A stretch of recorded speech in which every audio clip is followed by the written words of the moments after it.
ng karawan ng ating kapatid Sister Lydia.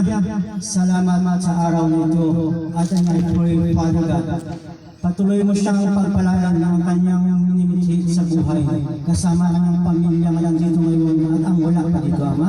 Salamat, Ama, pinagpurit mo na pasalamatan ka namin sa lugar nito ng Colacias, Pangasinan at nakarating ko dito. Salamat, Ama, sa pamagitan niya, Ama, at aming mga kasamahan na nandito kami.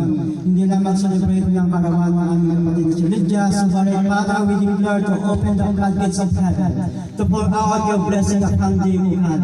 Salamat, Ama, at dumating na ang kaligtasan sa pamamahay nito sa pamamagitan ni Sister Lydia at sa pamamagitan ng bawat isang dito nga kami ay salo-salo yung tuloy pagpalala ng bawat isa anuman ang pangailangan nila financial, material, spiritual, kalusugan hanggang sa kami po ay babalik sa kataas-taasang amang banal na makapangyarihan. Salamat po, Sister Lydia.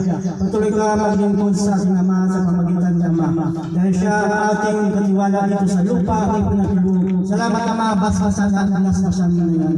Pagpalanawa sa ngalan ng mga kasama ang mga pagkain, basbasan ng pagkain ito. Sa aming pagkain, tanggalin ang mga bad chemicals. Ito namin, bigyan na divine heaven restaurant upang ito'y makapagbigay kalakasan sa bawat isa. At kami ay haba pa aming buhay, hantod kami ay makabalik sa kataas-taasan ng mga makapangyarihan sa lahat. Salamat sa ngalan ng Ama, ng Anak, ng Espiritu Santo. Happy birthday, Sister Lydia.